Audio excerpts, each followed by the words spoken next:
Welcome back into the Sports Source, this segment of our All VFL show brought to you by Tennova Healthcare.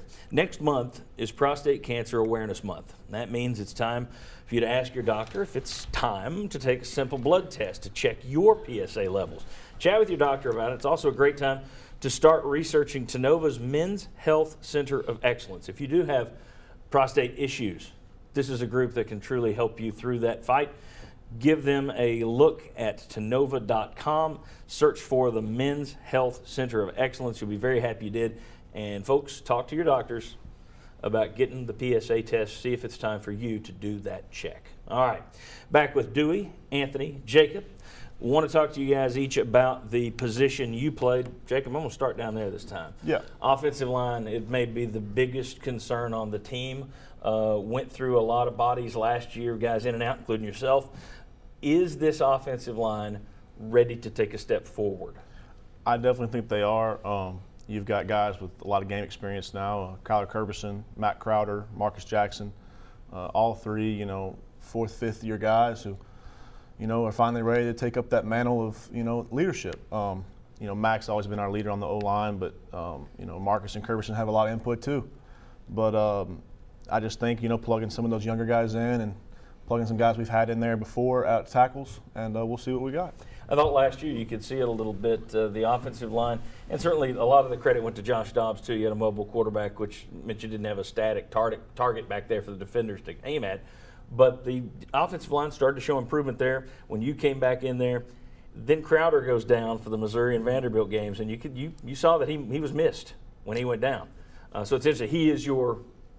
He's the leader out there? Yeah, Mac, just being a center naturally, it tends to be your leader on the O-line. And, when Mac went down, the next guy stepped up. I thought Wiseman did a really good job, but it's just hard to plug in a center. I mean, it affects all of the, timing with the quarterback and everything else. And see, that's what I want to talk about. Here's a good question for you. A lot of folks are hoping that, okay, now we got all these young guys. Let's put them on the O-line. Let's get them in there. That's the one position where you need to know and trust and understand what the guy next to you is going to do. Your thoughts on who will be plugged in there to start the season? Will it be the veterans, or do you think you're going to see some young guys? I wish they'd go veteran because I think you need that camaraderie, that chemistry. Yeah, I think that Coach Mo will make the best decision for the team, obviously, but he's going to play the best five guys out there. But that chemistry, between each other does come into how well you play next to a guy. But I think you start Mac at center. I think you've got Jay Sean and Marcus at guards. I think you keep Kerberson at the tackle. And, they might plug in a Jack Jones, a Drew Richmond. But, my bet right now is going to be with Brett Kendrick. To start, yes, at least. To start at least, and then we'll see how the season goes. All right, Anthony Hancock, I mentioned it when we introduced you earlier. Wide receiver, you were the part of the group that started that. You might have been the man who started that. In terms of earning that name for UT, and then guys came after you and it built and built. Then it kind of went away for a while. Now you've got a lot of highly recruited athletes out there at the wide receiver position. I understand why the University of Tennessee is using it to recruit, and they're calling themselves wide receiver U again. You think this crew has earned it? Well, you know what? It's a mindset. And I think that, these are young guys who are coming in, and the bottom line is that when the ball is thrown to them, they catch it. And they make something happen, and when they score a touchdown, they turn around and give the ball to the referee and say, I'll be back. Yeah. Make it very simple for themselves. The game is what it is. They need to put themselves in position, just catch everything thrown to them and make Dobbs look good and just do what they do on a daily basis and move the team downfield and put them in position to score. Wide receiver U has been tradition for a period of time through some Tim McGee's and Willie Gauld and Mike Miller and Clyde Duncan and some other receivers you can mention names about. But the bottom line is the fact that, when the ball is thrown to the receivers, let them catch the ball and do what they do, which is score points.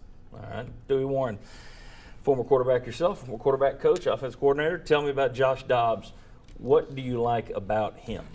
I like everything about him, really, John. Well, that was easy. I think he has great leadership ability. I think he makes plays. I think that the kids now are starting to believe in him. And here's the whole deal. I love to throw the football. If you don't have a quarterback that can throw the football, don't have receivers, especially the offensive lines where it starts. You've got to have protection. Maybe some of the young kids get inserted in, but Dobbs makes plays with his feet. I said last year that if he just let the game come to him a little bit, just don't try to force things, let it come to him, take what the defense gives you, throw to the guy that's open. He's a threat to run, so you can't go flying out of their linebackers because he's going to run a quarterback draw on you. I mean, look what he did to South Carolina. They had a hard time hitting him. I don't know much about the backup quarterbacks. The kid from Texas, I think, is very smart.